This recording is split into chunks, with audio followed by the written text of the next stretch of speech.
Hi guys, welcome back to my channel. How are you doing? Hope you had a great week. Hope you're all keeping safe and well. If you're here in London, enjoy the weather while it lasts. It's nice and sunny out.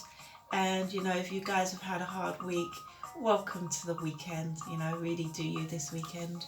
For those who don't know, here on this channel we talk about everything to do with the African diaspora, politics, life, love, music and everything in between. So if you're interested in those topics, please like, share and think about subscribing, okay? Let's get into it.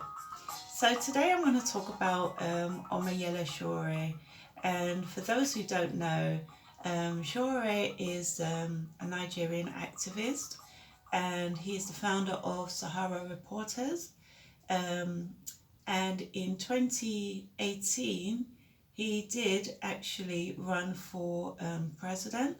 So, he ran a really impressive campaign against the likes of, Muhammadu Buhari, who is the current president and actually won. But yeah, I would say that campaign was when I really paid attention to Sowore and to his work, because I will be honest and say it was one of the most impressive campaigns I have seen come out of the continent for a really long time. They utilize a lot of community development ideologies, and it was just so on point. Honestly, it was such a joy to watch, and the energy that he generated that year, I think it really did add something to the whole, what turned out to be a bit of a fiasco anyway. But I will say something on that.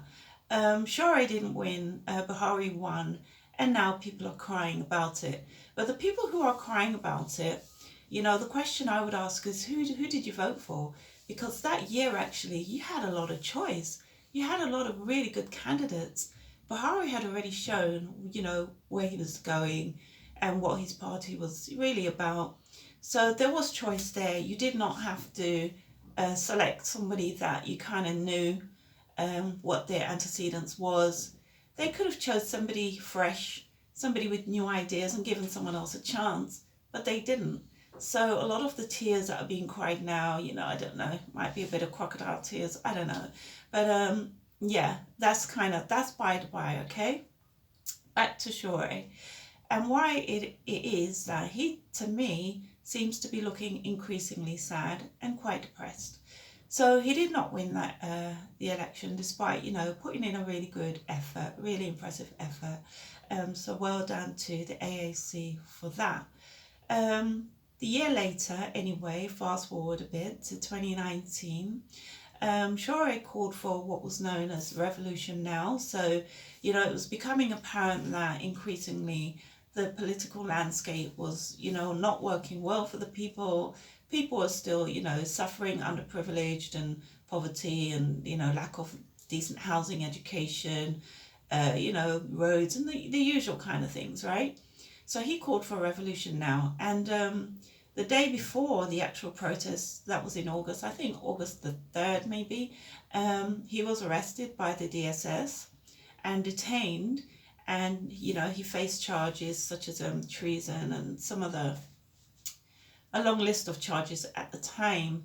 So anyway, he was bailed, and fast forwarding again, he was on bail. And, part of his bail conditions was that, he couldn't speak out, and that he had his passport revoked as well. So he didn't have his passport. So at the time, anyway, I was thinking, that's, a terrible thing, obviously. But so he's been in Abuja ever since then. He's not able to travel. And, bearing in mind that he has a family in the US. Having said that, he did an interview with Worship Media, and he made a comment, and the comment was that if he wanted to travel, he could. And, if he wanted to get his passport, he could. And I remember thinking, well, if he could, why hasn't he done that yet? Surely as a husband and father, he would want to, be a father, a present one, not an absent one, to his children, and really be, with his family, at some point. But he hasn't done that. And having not done that, it seems to me that the energy, the passion, the fire that he had during the whole campaign, that he undertook is slowly starting to dwindle. Now, this is where a lot of, I think, activists get it wrong. A lot of activists, they feel that a lot of their power comes from their, like, let's say, supporters or fan base. You know, sometimes a lot of sycophants who sort of hang around them, you know, sort of blow smoke sometimes up their arse and everything. But the reality is, a lot of the time, the energy and the fire and the passion comes from that firm foundation of home, of family, of wife, of children, of people that genuinely love them. So when you see that, because no one seems to have mentioned the fact that he seems increasingly unhappy. You know, some would call it the Nigerian factor, I don't know, but he seems increasingly unhappy. But nobody, you know, people who interview him seem to gloss over that, and they just want what they want, you know, they want him to perform, they want him to say the right things. But how much do they actually care about his well being? You know, I honestly think it's high time that Sowore took a trip out of Nigeria and spent time with his family, who he can trust, who care about him, get some rest, eat some good food, have a salad, maybe. Do you know what I mean? And just recharge, because Nigeria does seem to be draining him. And what we don't need is activists who really do have the best interests of the people at hand.